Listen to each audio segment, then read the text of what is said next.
Pode se assentar. Boa noite. Graça e paz do nosso Senhor Jesus. Amém? Amém. Que louvor maravilhoso, gente. Perdoa pela minha voz já meio arranhada, né? Mas nos últimos 3 cultos ela não estava assim. Só estou no 5º seguido. Então, e ainda mais com esse louvor, não tem como. A gente tenta, né? Ficar sentado e ficar só ouvindo, assim, só cantando baixinho. Mas eu não consigo, eu grito, eu falo alto. Por isso que eu já sento na frente. Quando eu sento lá atrás, aí eu canto meio desafinado e vou cantando alto e vou adorando. Aí eu atrapalho todo mundo que está na minha frente, né? Aí eu já sento aqui na frente que eu só atrapalho a equipe de louvor, eles já são bem afinados. Mas, glória a Deus, boa noite a todos. É um prazer estar ministrando aqui nesse culto. E há muito tempo que eu não pregava aqui, não faz tanto tempo, mas para mim já faz muito. Eu não costumo ministrar nos cultos da noite do domingo, porque são os horários que nós temos células, as coisas que nós temos para fazer. Eu sou, na verdade, do culto de jovens, do culto de sábado, mas eu fui importado para estar aqui essa noite, né? E por isso eu ministrei, eu e o Valdir, né, fizemos uma dobradinha desde ontem à noite. Ontem à noite, os 2 cultos da manhã e esses 2 cultos da noite. E a cada culto, Deus tem operado milagres. A cada culto, a presença do Senhor tem se tornado algo evidente. Porque, como eu disse, a presença, nós não cantamos para o vazio. Não são palavras ao vento, né? Tem a música, né? Nós não estamos cantando, jogando palavras ao vento. Mas nós temos falado com Emanuel. Deus conosco, Deus presente, aquele que caminha no meio de nós, aquele que habita no meio dos louvores do seu povo. É esse Deus que nós louvamos. E é um prazer muito grande estar aqui com os meus irmãos que estão aqui cantando, louvando ao Senhor e ouvindo a voz do Senhor. É muito bom estar aqui, eu estou muito feliz, o meu coração está muito alegre em poder adorar a Deus com vocês. Abra sua Bíblia no livro de Atos, capítulo 9. Atos, capítulo 9.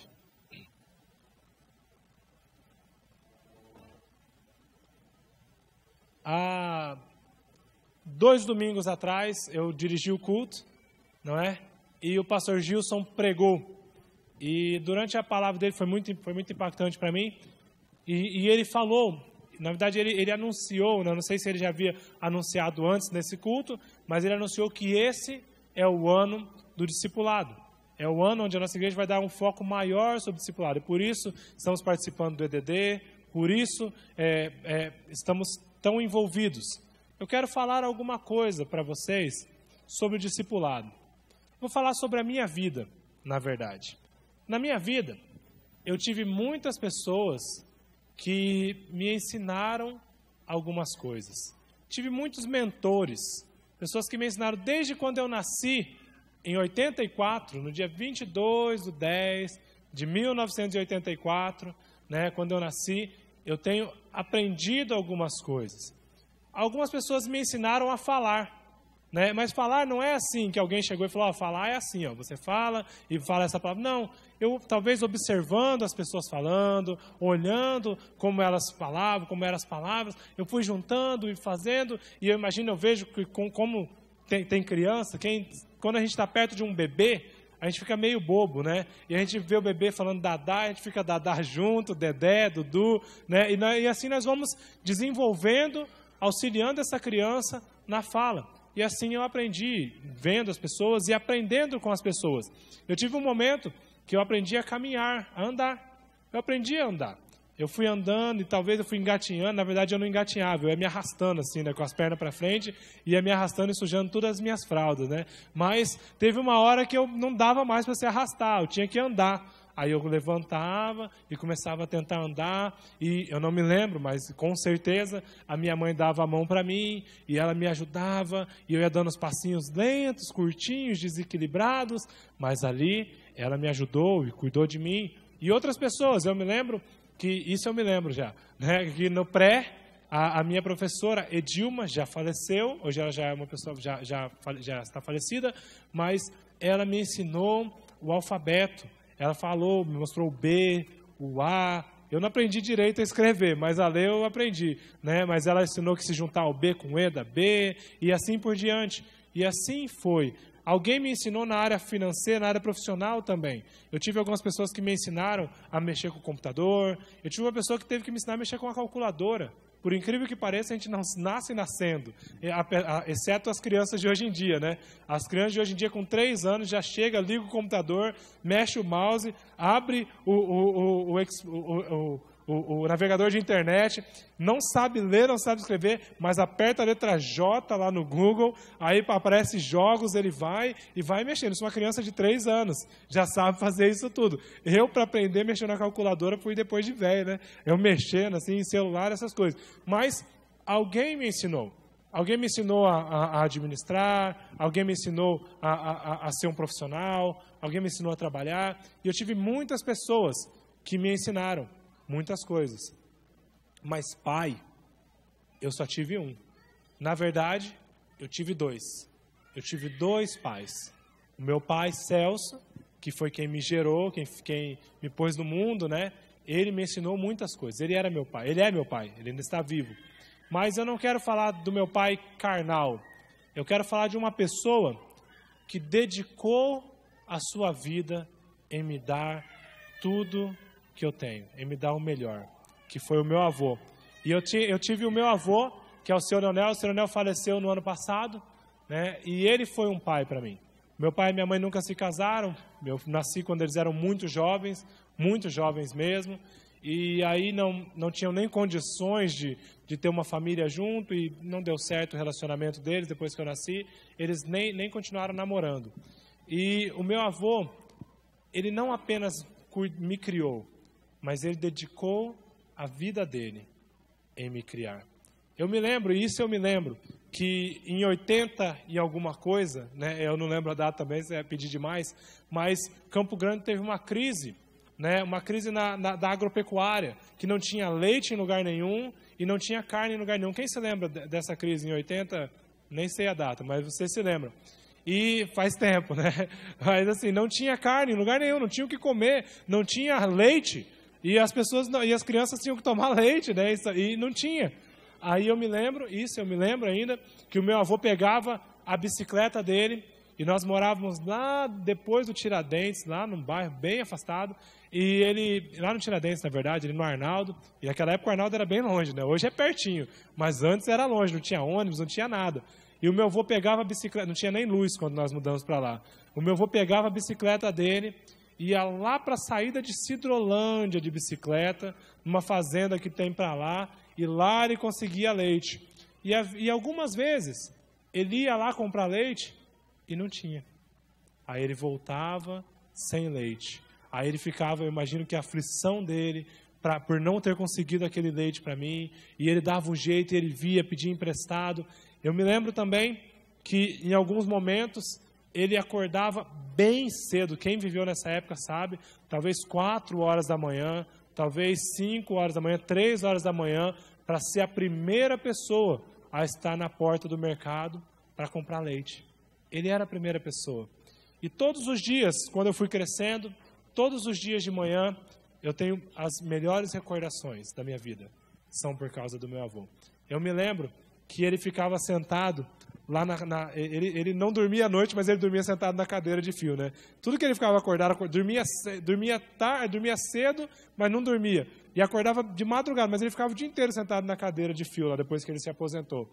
Mas todos os dias de manhã, ele me dava R$1, né? Quando eu estudava lá no Oswaldo Cruz, na 5ª série, ele me dava R$1. E aquele R$1 dava para eu comprar um pastel e um copo de café com leite, né? E todo dia ele me dava aquele dinheiro, e ele cuidava de mim, e ele me ensinava as coisas. Eu aprendi várias coisas com o meu avô. Com meu pai também aprendi muitas coisas, apesar dele não ser tão presente quanto eu desejava que ele fosse. Mas o meu avô foi quem esteve mais perto. Eu aprendi, por exemplo, que a vida é muito curta. É muito curta para você desperdiçar. E ele sempre viveu a vida dele com alegria. Eu vi ele triste 2 vezes. Uma vez foi quando faleceu o irmão dele, né? E a outra vez quando faleceu o sobrinho dele. As 2 vezes que ele ficou triste, nunca o vi chorando, mas ele estava sempre otimista, sempre feliz, sempre dizendo, vamos lá, emprego sai, ele perdeu o emprego acaba, mas logo vem outro. Dinheiro acaba, mas logo a gente trabalha e consegue mais dinheiro. Mas nós temos que valorizar aquilo que Deus nos dá. E meu avô sempre viveu assim. Então foi esse homem que eu tenho como um pai. Eu tenho como uma pessoa que me ensinou os princípios da vida. Ele me ensinou, eu nunca vi o meu avô mentindo. Nunca. Se ele mentia muito bem, que eu nunca percebi, né? Mas ele nunca mentiu. Ele nunca enganou as pessoas, ele nunca se fez passar por ninguém. Ele sempre foi uma pessoa honesta, que trabalhava, que pagava o preço e que deu duro para conseguir tirar a nossa família da situação que estava. Que eles vieram lá da Bahia, né? Veio ele, todo mundo, um monte de filho, para passar uns apertos aqui. E hoje, graças a Deus, a situação da nossa família é um pouco melhor. Mas eu me lembro dos apertos que ele passava. Mas o que eu estou dizendo? Que o discipulado, ele é isso. Ele não é apenas você ser mentoreado por alguém. Você aprender com as pessoas, você aprende com todo mundo. Você aprende. Alguém te ensina uma coisa, alguém te ensina outra, mas é você dedicar a sua vida por alguém. Assim como meu avô se dedicou. E na vida espiritual, assim como na vida carnal, eu tive 2 pais também, né? Eu tive o pastor Domício, que toda vez que eu prego, eu sempre falo e eu sempre vou falar, que ele foi uma pessoa que caminhou comigo. Ele foi o meu pai na fé.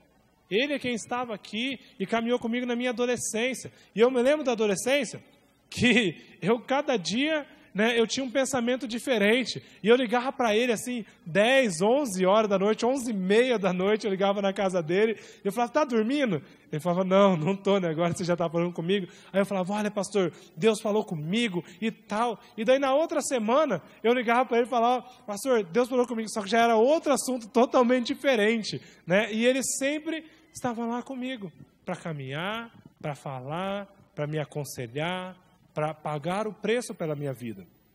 O pastor Domício me ensinou como era importante você ler muitos livros. Ele sempre leu muitos livros e ele sempre me cobrou disso. Ele falava, quantos livros você já leu esse mês?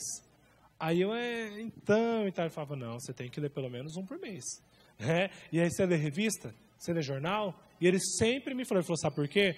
Porque senão o mundo vai passar e você não vai ter aprendido nada. Então vamos busque o conhecimento. O pastor Domingos foi aquela pessoa, aquele pai que me estimulou ao crescimento básico. Mas eu também, depois que ele foi embora para os Estados Unidos, eu tive o pastor Ronaldo, que é aquela pessoa, o pastor Ronaldo, ele esteve comigo nos momentos mais difíceis da minha vida. Ele esteve lá comigo, ele caminhou comigo, ele pagou o preço por mim. Ele esteve acordado comigo quando meu avô faleceu, ele estava lá comigo. Ele estava do meu lado. Aí eu falava, não precisa não, pode ir embora já. Ele falava, não vou embora. Você não foi embora, você está aqui. E ele falou assim, o que seu avô sempre falava? Meu avô falava assim, não importa tudo o que passasse. Ele falava assim, então tá bom. Né? Então tá bom. Essa era a frase do meu avô. E o pastor Ronaldo falou, então essa frase é minha também. Então tá bom. Né? Aí ele sempre fala comigo assim. Ele puxa a minha orelha quando eu preciso e ele gasta tempo para cuidar de mim, não para me ensinar, mas para cuidar. E ele é uma pessoa que cuida de mim. Ele é o meu discipulador, a pessoa a quem dedica a vida dele para me fazer crescer. E o personagem de hoje, na verdade são 2 personagens, no Atos 9, é Saulo. Não vou falar muito sobre ele, mas Saulo, assim como eu, ele teve 2 pessoas que dedicaram um pedaço da sua vida para fazê-lo crescer. A pessoa mais conhecida que cuidou de Saulo, de Paulo, foi Barnabé. Todo mundo conhece Barnabé. E tem até uma pregação muito boa chamada Fator Barnabé. Talvez você já ouviu através do pastor Eibe, ou através do pastor Gilson, ou através de um DVDzinho que a gente assiste, ou através do vídeo, ou através do Yuri, que já pregou também, ou o pastor Ronaldo. Não no mesmo culto, mas eles já ministraram em várias vezes. Eu já vi eles pregando, eu já preguei e várias pessoas já pregaram. Se você olhar na internet, tem muitas palavras falando sobre o fator Barnabé, que é um homem tremendamente usado por Deus. Mas a palavra o tempo que eu quero dedicar hoje é sobre um homem não muito conhecido, um homem que a Bíblia fala pouco sobre ele. Esse homem é Ananias. Ananias. Um homem que dedicou a sua vida, dedicou uma parte da sua vida para que o apóstolo Paulo, hoje conhecido como apóstolo Paulo, crescesse. Para que esse homem cumprisse o chamado de Deus para a vida dele. Então vamos lá? Atos capítulo 9, do versículo 1 em diante. E Saulo, respirando ainda ameaças e mortes contra os discípulos do Senhor, dirigiu-se ao sumo sacerdote e pediu-lhe cartas para Damasco, para as sinagogas, a fim de que, se encontrasse alguns daquela seita, que é o cristianismo, quer homens, quer mulheres, os conduzissem presos a Jerusalém. É sobre esse Saulo, esse homem que nós estamos falando. Um homem que a Bíblia diz que ele respirava morte. Já pensou? O cara estava nervoso, né? Que o cara respirava morte. Ele respirava morte. Ele perseguia. Ele era um homem perseguidor da igreja. Ele era praticamente um terrorista, né? Como foi dito agora aqui. Ele era praticamente um terrorista, porque onde tinha igreja, ele ia lá para acabar com aquilo. Ele ia acabar com aquela reunião. E se precisasse prender todo mundo, ele prendia. Se precisasse matar, ele até matava. A palavra não diz, mas lá em Atos capítulo 7, se eu não me engano, a referência, mas acho que é Atos 7, que fala sobre a morte de Estevão. E a palavra fala que quando Estevão foi apedrejado, Saulo estava presente. Eu não sei, e eu já preguei sobre isso, eu não sei se ele ajudou a matar, mas ele estava lá. Então ele podia até não ser um assassino, mas no mínimo ele era cúmplice de um assassinato. E era esse homem que Deus tinha um plano para a vida dele. E foi para a vida deste homem que Deus levantou Ananias. Um homem simples, um homem não muito falado, um homem não muito conhecido. E é desse homem que nós vamos falar. Versículo 3. E indo no caminho, aconteceu que, chegando perto de Damasco, subitamente o cercou um resplendor de luz do céu, e caindo em terra, ouviu uma voz que lhe dizia: Saulo, Saulo, por que me persegues? E ele disse: quem és tu, Senhor? E disse o Senhor: eu sou Jesus, a quem tu persegues. Duro é para ti recalcitrar contra os aguilhões. Duro é para você, Saulo, lutar contra a igreja, contra a minha igreja. E ele, tremendo e atônito, disse: Senhor, o que queres que eu te faça? E disse-lhe o Senhor: levanta-te, entra na cidade, e lá te será dito o que te convém fazer. E os varões que iam com ele pararam espantados, ouvindo a voz, mas não vendo ninguém. E Saulo levantou-se da terra, e abrindo os olhos, não via a ninguém. E guiando-o pela mão, o conduziram a Damasco. E este esteve 3 dias sem ver, e não comeu nem bebeu. E havia em Damasco um certo discípulo, chamado Ananias. E disse-lhe o Senhor em visão: Ananias.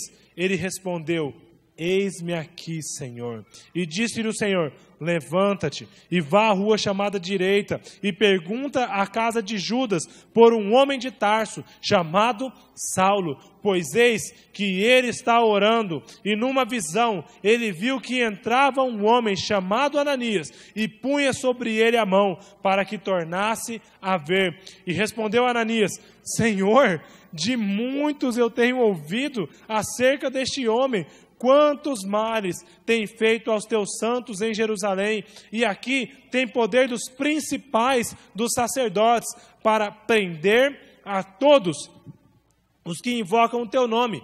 Disse-lhe, porém, o Senhor: vai, porque este é para mim um vaso escolhido para levar o meu nome diante dos gentios e dos reis e dos filhos de Israel, e eu lhe mostrarei quanto deve padecer pelo meu nome. E Ananias foi, entrou na casa, e impondo-lhe as mãos, disse: irmão Saulo, o Senhor Jesus, que te apareceu no caminho por onde vinhas, me enviou para que tornes a ver e sejas cheio do Espírito Santo. E logo lhe caíram dos olhos como que umas escamas, e recuperou a vista, e levantando-se foi batizado. E tendo comido, ficou confortado, e esteve Saulo alguns dias com os discípulos que estavam em Damasco. E logo, nas sinagogas, pregava a Jesus que este era o Filho de Deus. Amém? Glória a Deus. O título dessa mensagem é: servir a Deus exige coragem. Tem que ter coragem, meu irmão, para servir a Deus. Você pode até cumprir um protocolo, você pode até vir aos cultos, você pode até ir à igreja, você pode até fazer uma obra social aqui, uma obra ali, mas servir a Deus de verdade, meu irmão, isso exige coragem. Sabe por que exige coragem? Porque exige renúncia. Exige renúncia.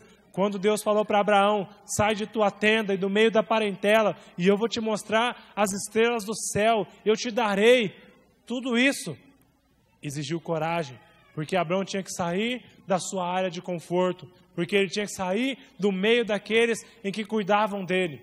E talvez essa noite o Senhor está exigindo de você: saia da sua zona de conforto, saia do lugar aonde é quentinho, saia dessa rotina de apenas ficar vindo à igreja, recebendo, bebendo, e assim tá bom, e até talvez ofertando, devolvendo seu dízimo, mas voltando para sua casa e vivendo a sua vida como ela é, vivendo a vida como ela é. Deixa a vida te levar.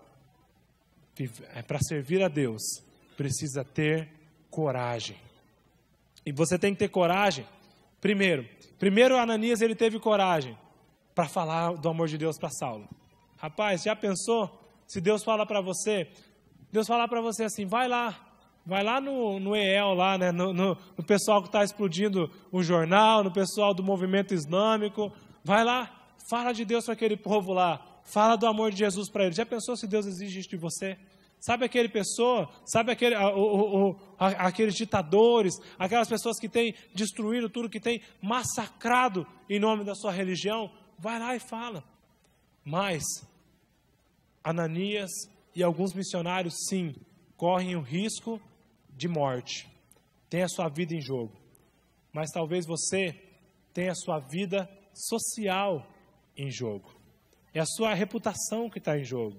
Talvez você, quando tem que falar de Deus para uma pessoa, você treme, não porque é a sua morte, mas porque talvez as pessoas vão te discriminar por você ser um cristão. As pessoas vão achar que você é bobo porque você é um cristão. E quantas vezes no início da minha conversão, as pessoas vinham e falavam comigo, e falavam: cara, eu estou com muito problema na minha casa, eu tenho tanta coisa lá, e o casamento dos meus pais, e o dinheiro lá em casa não tem mais. E eu simplesmente dava um tapinha nas costas dele e falava: é assim mesmo, mas passa, logo melhora. Rapaz, ninguém queria ouvir isso. As pessoas queriam ouvir a palavra de Deus, e eu não anunciava essa palavra, porque eu tinha medo de morte, mas não a morte física, mas a morte social. Eu achava que se eu falasse isso, as pessoas achariam que eu era um fraco, que eu era um bobo, que eu era um cabeça fraca, que eu simplesmente era um manipulado por pastor, não é assim? Você vai lá na igreja e fica dando dinheiro para aqueles caras lá, e eu ficava com medo. Eu tinha medo das pessoas pensarem isso de mim. Até que um dia eu tive um encontro com Deus, e tudo mudou. Mas a primeira característica de um crente que tem coragem para obedecer a Deus, é que ele obedece a Deus. Você pode ouvir a voz de Deus e não obedecer. Ouvir e obedecer são duas coisas totalmente diferentes. É diferente. Você ouvir, você obedecer é diferente. Eu ouço a Deus o tempo todo.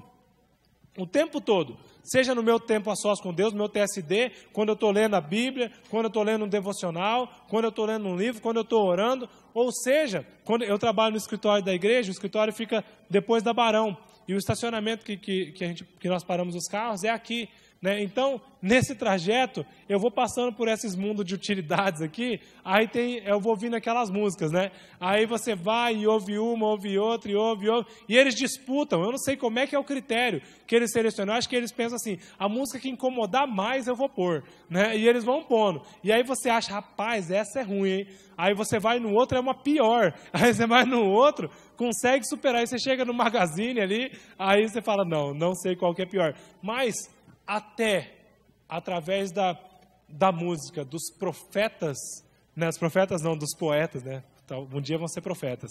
Mas dos poetas do tempo moderno, esses são os poetas que nós temos. Através deles, Deus fala comigo também. Seja através de um filme, quando eu ouço uma mensagem positiva ou uma mensagem negativa, Deus fala comigo. Seja através de uma conversa, e eu citei que o Rogério, eu conversando com o Rogério essa semana, eu fui tremendamente abençoado. Tremendamente abençoado. Seja quando eu converso com o Gui, quando eu converso com o Valdir, quando eu converso com o pastor Ronaldo, quando eu converso com várias pessoas, eu sou ministrado. Deus fala comigo. E Deus também fala com você.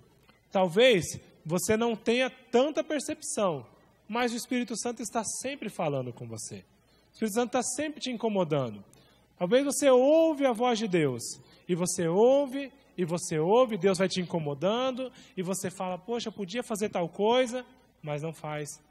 Ouvir é diferente de obedecer. Ouvir a voz de Deus é diferente de obedecer. Mas talvez você nem ouve a voz de Deus.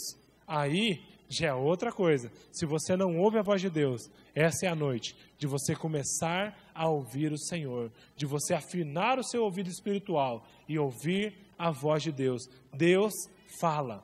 Deus fala. Eu acredito num Deus presente. Como eu disse no começo, o nosso Deus não é o vento, não é um pedaço de pedra, não é um toco. O meu Deus é o Deus vivo, é o Deus que opera. Não é um Deus, eu não acredito que Deus está lá, escorado lá no jardim do Éden, na árvore do conhecimento do bem e do mal, ou na árvore da vida, e está observando só, e está olhando a nossa vida e falando, isso aí não vai dar certo não. Falei, não deu certo. Né? Eu não acredito que Deus está olhando assim, falando, olha o que vai dar, olha onde vai parar, e aí eu falei, não deu. Não é isso não, o meu Deus é o Deus que está aqui do meu lado, e está andando, e eu estou entrando num caminho errado, e Ele está falando, não é esse caminho não, rapaz, você não está vendo? Fala comigo que eu vou falar com você. Eu vou te ensinar. O meu Deus é um Deus presente. É um Deus que fala. É um Deus que opera. E obedecer a Deus, como eu disse, não é a mesma coisa que ouvir. A gente ouve muitas coisas, mas não obedece. Eu me lembro quando a minha mãe falava, vai arrumar seu quarto. Eu falava, tá bom, mas não ia. Né? Ela falava, vai fazer tarefa. Eu falava, aham, mas não ia, né? E às vezes lá em casa a Aline fala assim, ela fala, porque você não me ajuda, você não, olha aqui as suas coisas que você tem que fazer e tal. Eu falo, então, não fiz, mas também não faço, né? E assim vai. Obedecer é diferente de ouvir, você pode ouvir, mas obedecer é uma escolha, Você tem que estar disposto a obedecer à voz do Senhor. Obedeça ao Senhor. Segunda característica de um discípulo do Senhor é que ele é capaz de perceber a vontade de Deus até nos detalhes. Você tem que obedecer a Deus, mas você tem que entender os detalhes de Deus. E eu quero ler com você de novo, lá em Atos ainda, nos versículos... No versículo 11, diz o seguinte, o Senhor falou com Ananias, levanta-te, vá à rua chamada direita, não é qualquer rua, tá? É a rua direita, e pergunta em casa de Judas, por um homem de Tarso, chamado Saulo. Quanta informação Deus deu, pois eis que ele está orando. Quer dizer que é o seguinte, mesmo se ele fosse na rua direita, se ele fosse na casa de Judas, achasse um outro homem de Tarso, que também chamasse Saulo, mas não estivesse orando, não era o homem certo. Esse homem estava orando, e numa visão ele viu que entrava um homem chamado Ananias e punha sobre ele a mão para que te tornasse a ver. Nosso Deus é um Deus de detalhes. O meu Deus não é um Deus estabanado, não é um Deus do acaso, não é um Deus que vai fazendo as coisas. A ciência briga, eles ficam tentando dizer que a nossa vida é um acaso, é uma loucura muito louca, né? Num acaso em si mesmo e que deu certo. É uma coincidência que deu certo e que é uma série de coincidências. Eu não acredito nisso. Eu acredito no total domínio de Deus. Eu acredito na total sabedoria e soberania do Senhor sobre os tempos, sobre o passado, sobre o presente e sobre o futuro. A maior prova disso é a minha vida e a sua vida. Se você olhar, olha a sua vida, alguns anos atrás, talvez em algum momento, um momento de dificuldade, e que você até chegou a duvidar de Deus. Rapaz, cadê Deus? Será que Deus existe? Onde está o Senhor? Onde está? Agora você olha, o Senhor estava do seu lado, cuidando de você, te protegendo. Quantas situações, se não fosse Deus, onde você estaria? Se não fosse a misericórdia do Senhor, onde estaríamos agora? Onde estaríamos? Perdidos em nós mesmos, ou então, não sei qual catástrofe, qual tragédia nós estaríamos envolvidos, mas a mão do Senhor sempre esteve sobre nós. Quando não é a nuvem nos protegendo do sol, é a tocha de fogo, é a coluna de fogo guiando o nosso caminho durante a noite, tirando as trevas. O Senhor sempre esteve conosco. E o nosso Deus não é um Deus do acaso, Ele não é um Deus que vai fazendo. Às vezes você está aqui e nessa noite você está pensando na sua empresa ou no seu negócio, você fala, rapaz, eu fiz um negócio essa semana, eu fiz um acordo com uma pessoa que eu não devia fazer, eu não pensei direito, eu entrei numa sociedade, rapaz, que burrada que eu fiz, porque não ouviu a voz do Senhor. Talvez seja num relacionamento, seja em alguma coisa que você foi entrando e foi virando uma confusão, e quantas pessoas já se machucaram, quanto tempo perdido, quanta dor de cabeça, quanta noite de sono que você perdeu, porque não esperou os detalhes do Senhor, não ouviu os detalhes do Senhor. E a terceira característica é que ele tem que ter paciência para esperar os detalhes de Deus.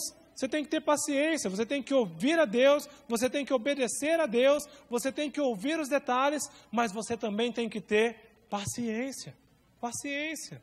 Às vezes você está colocando as mãos entre os pés e fazendo cada coisa e entrando numa roubada atrás de outra e uma bola de neve está se formando porque não tem paciência para ouvir a voz do Senhor. Nosso Deus é um Deus que fala, é um Deus que faz, é um Deus que age, mas nós temos que ter paciência. E eu contei aqui, acho que no domingo passado, que são 16 anos. Foram 16 anos em que eu tenho orado pela conversão da minha família. E toda vez que tem um apelo, eu sou o primeiro a estar aqui. Ontem, o Valdir fez um apelo aqui, eu fui o primeiro a me ajoelhar. Porque eu e minha casa serviremos ao Senhor. Porque eu acredito que Deus vai sarar toda a minha família. Mas durante 16 anos, eu tenho orado, eu tenho pago preço, eu tenho jejuado, eu tenho testemunhado, e alguns dias eu ficava até irritado. Eu chegava de um retiro e eu chegava no fogo, sabe? Você vem naquele retiro assim, uma adolescente, faz 15 anos, 16 anos, 17 anos eu tinha, e eu chegava assim, cuspindo fogo e falando, rapaz, eu vou conquistar essa cidade inteira, me segura, né? O diabo até se escondia, ele ia se esconder assim e tal. Aí eu chegava na minha casa, eu chegava todo animado, aí o pessoal falava, chegou o crentinho. Aí todo aquele fogo que eu estava, eu falava, um balde de água fria. Ou então, eles me desanimavam, falavam, e aí pastorzinho, como é que é? Ou então as pessoas falavam, e cadê Deus? Deus existe mesmo? E começavam a fazer chacota comigo, chacota. E teve alguns momentos, e eu já compartilhei, que a minha família me colocava em situações constrangedoras para provar a minha fé. colocava em situações constrangedoras. Chegou ao ponto de um parente, eu não vou citar quem, que ele vai se converter e daí vai passar vergonha depois. Aí eles vão ficar falando, era esse aí, né? Mas chegou a um tempo, eu com 14 anos, você imagina, 14 anos. Me trancaram num quarto, jogaram um monte de revista de mulher pelada dentro. Falaram, vamos ver se é crente mesmo. Você não vai nem folhear, né? Aí eu falava, meu Deus, o que eu estou fazendo aqui nessa casa? Aí eu chorava, aí eu orava, aí eu falava. E foi isso. Não que eles achavam que eu ia folhear a revista, mas era para humilhar mesmo. Para falar, você não quer ser crente? Então você vai ser crente mesmo. Aí um dia, eu estava lá em casa, e a minha mãe me ligou, 5 horas da tarde. Ela falou assim, você vai na igreja hoje? Eu falei, não vou. Aí ela falou assim, tá, só isso. Aí depois deu 9 horas da noite, 9h10, ela me ligou, eu me lembro muito bem, foi 9h10. Ela me ligou e falou assim, só estou te ligando para informar que a partir de hoje eu sou sua irmã também. Eu falei, eita, como assim, mãe? Aí a minha mãe, num dia em que eu não estava aqui, depois de 16 anos orando, eu tentei forçar, eu tentei falar, eu tentei brigar, eu bati o pé, eu levava livro, eu falava, mãe, mas o que falta, mãe? Eu não falo palavrão nessa casa, eu cuido de todo mundo, eu não desonro ninguém, eu honro meu pai e minha mãe, eu obedeço todo mundo aqui, mas algo faltava. E um dia ela chegou, ela veio sozinha, procurou um dia que eu não viria na igreja, aí ela chegou, ela perguntou, quem que prega hoje? Se fosse o Domício ou o Ronaldo, ela ia embora, ela falou. Aí, não é nenhum dos dois. Né? Ela não falou no culto, mas ela me falou depois. Era o pastor Djalma. Pastor Djalma que ia dar a palavra. E a Erenice, eu vi ela aqui, não lembro aonde. Tá ali. Ela deu testemunho dela. E naquele dia, sem falar com ninguém, a minha mãe veio, recebeu Jesus no seu coração, entregou a sua vida a Jesus. E em novembro, ali no batistério, ela disse o seguinte, e eu vou me lembrar dessa frase para sempre. Ela disse assim, e hoje eu não tenho vergonha de dizer que Jesus Cristo é o Senhor da minha vida. 16 anos, não foram 16 dias, não foram 10 anos, foram 16 anos, sofrendo, chorando, cada batismo que tinha, eu chorava, falava, um dia minha mãe vai batizar. Um dia vai ser ela. E eu orava, eu falava, quando que vai ser, Deus? Quando que vai ser? Quando que vai ser? Mas para servir a Deus, você tem que ter paciência. Tenha paciência, confia no Senhor, descansa no Senhor e recebe a palavra do Senhor para a sua vida. O nosso Deus é o Deus presente. É o Deus que faz. Ele não é um Deus que está olhando o seu sofrimento. Ele não fica olhando as suas lágrimas e falando assim, isso aí logo passa. Não, Ele está sofrendo junto com você, porque Ele te ama. Esse Deus é quem nós temos. E Ananias, ele teve paciência para ouvir a voz de Deus. Porque você já pensou, se ele fizesse a coisa na hora errada, se ele não tivesse paciência, ele poderia muito bem ir lá em Paulo e falar assim, Paulo, você que é crente, você vai se converter a Jesus. O que Paulo ia fazer? Ou matar ou prender. Se ele não fosse no momento certo, não ia dar nada certo. Ele ia ter embananado. E às vezes na nossa casa, a gente tenta fazer a coisa certa na hora errada. E não respeitando o plano de Deus, não respeitando o tempo de Deus, sabe? A gente quer falar e quer fazer do método errado e quer enfiar Jesus por goela abaixo das pessoas e vai fazendo e vai falando e nada dá certo, nada dá certo. Tudo tem um tempo, tudo tem um tempo. Há tempo de falar, há tempo de calar, há tempo de viver e há tempo de morrer. Há tempo para todas as coisas. Última característica que nós podemos encontrar na vida de Ananias é que ele crê no poder de Deus para transformar as pessoas. Eu quero que você...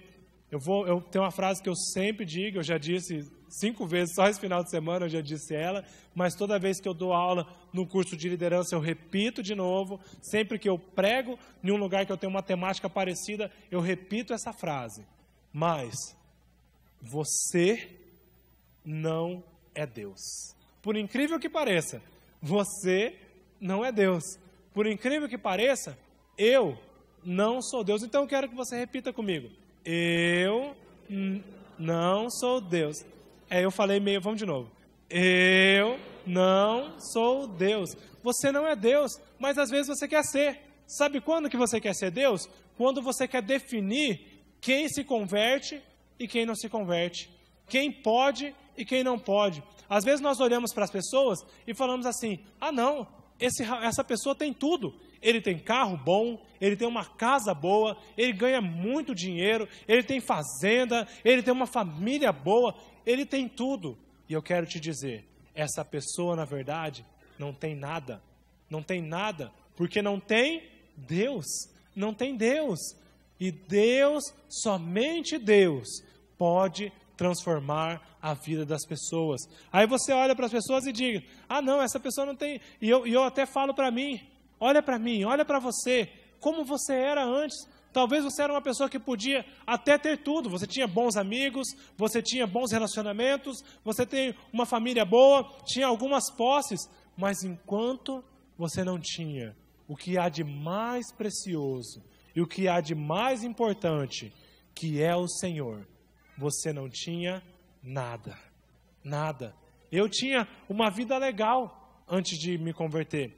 Eu tinha muitos amigos, era legal na escola, era popular lá no meu colégio, tinha os meus amiguinhos lá e tal, eu andava de skate com eles, e a gente andava o dia inteiro, e se deixasse a noite inteira também, e ficava andando e fazendo as coisas e tal, e eu parecia uma pessoa feliz, parecia um adolescente feliz, mas eu não tinha nada, porque eu não tinha Deus.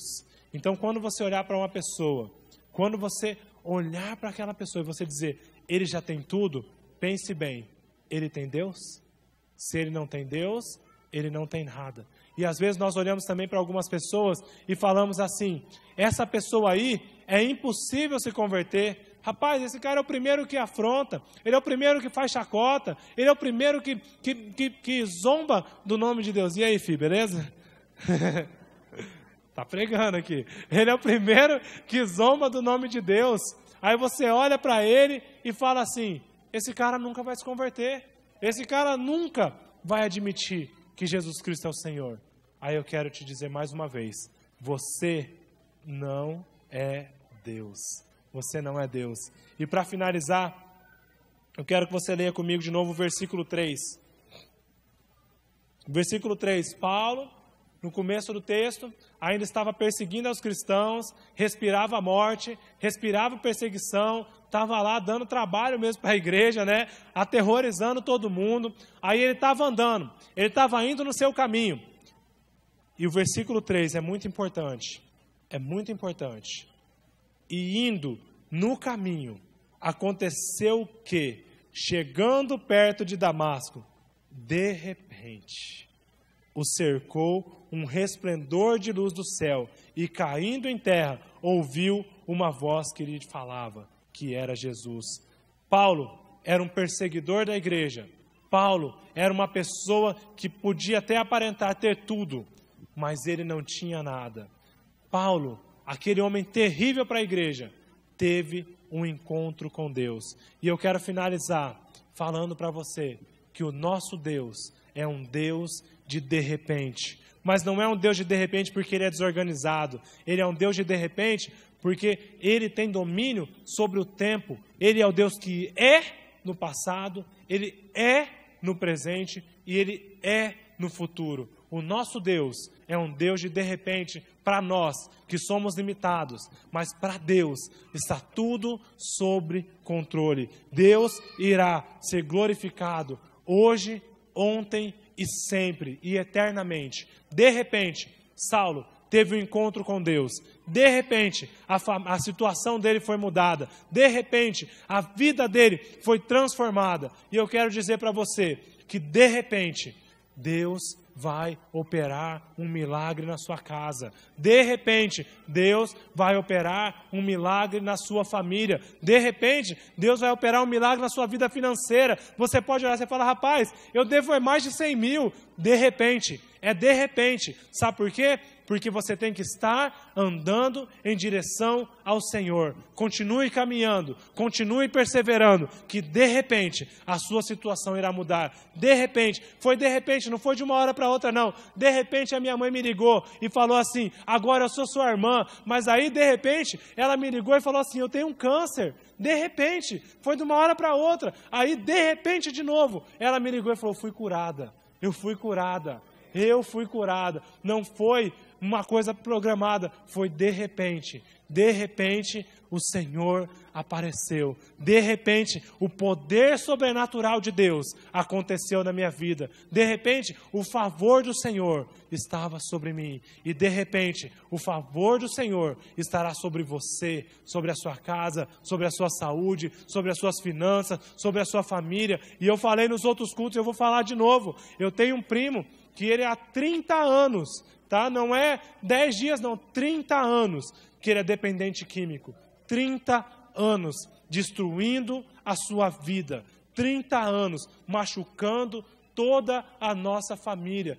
30 anos que ele tem sido escravo. Mas eu creio que de repente o Senhor vai falar com ele. De repente, ele vai ter um encontro sobrenatural com Deus. E de repente, ele será um homem grandemente usado pelo Senhor. Porque o meu Deus não é um Deus limitado. O nosso Deus não é um Deus que age conforme o natural. O pastor Valdir falou, o nosso Deus é um Deus sobrenatural. E é para esse Deus, é nesse Deus que eu estou falando. E eu quero que você se coloque em pé agora.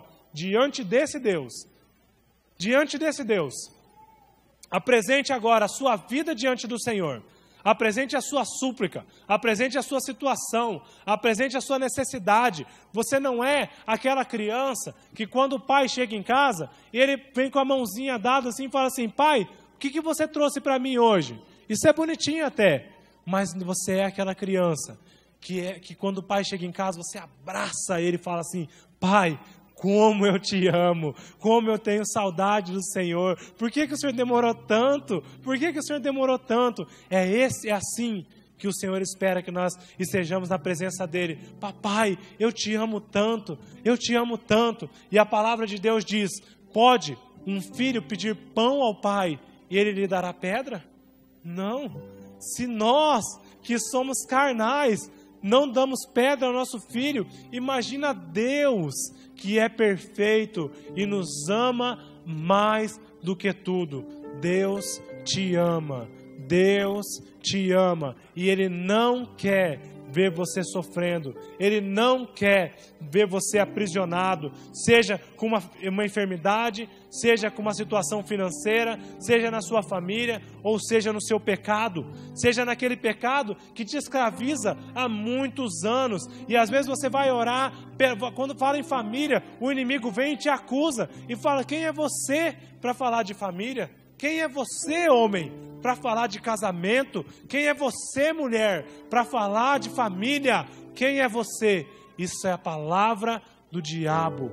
Deus está dizendo, você é meu filho amado. Meu filho amado. E é esse Deus, o nosso Pai, o nosso discipulador, aquele que cuida da gente, aquele que se dedica em cuidar de nós. É diante desse Deus que você vai se apresentar agora. Se apresente diante do Senhor. Se apresente diante do Senhor. Apresente a sua vida diante do Senhor. Clame a Deus. Clame a Deus. Clame a Deus. Peça para que o Senhor sare a sua família. A palavra nos diz que o Senhor nos diz que se o meu povo, que se chama pelo meu nome, se humilhar, orar, ele buscar a minha face, eu ouvirei dos céus, inclinarei a minha face e sararei a sua terra. O Senhor quer sarar a nossa terra, o Senhor quer sarar a nossa nação, o Senhor quer sarar a nossa cidade, o Senhor quer sarar a sua casa, o Senhor quer sarar a sua família. Busque ao Senhor, clame pelo nome dEle, humilhe-se diante do Senhor. Você já se humilhou por tanta coisa, você já se humilhou por causa de um emprego, você já se humilhou por causa de dinheiro, você já se humilhou por causa de uma namorada ou de um namorado. Se humilhe diante do único que é digno da nossa humilhação, do único que é digno da nossa súplica. Esse é o Senhor, o Criador de todas as coisas. Ore agora. Deus, em nome de Jesus, nós como igreja do Senhor aqui em Campo Grande, como filhos do Senhor, queremos clamar ao nome do Senhor, ao sangue de Jesus, que tem poder para sarar, que tem poder para curar, ao nome de Jesus, que sara, que liberta, esse sangue também, que nos lava de todo o pecado. É sobre esse sangue, Deus, que nós clamamos.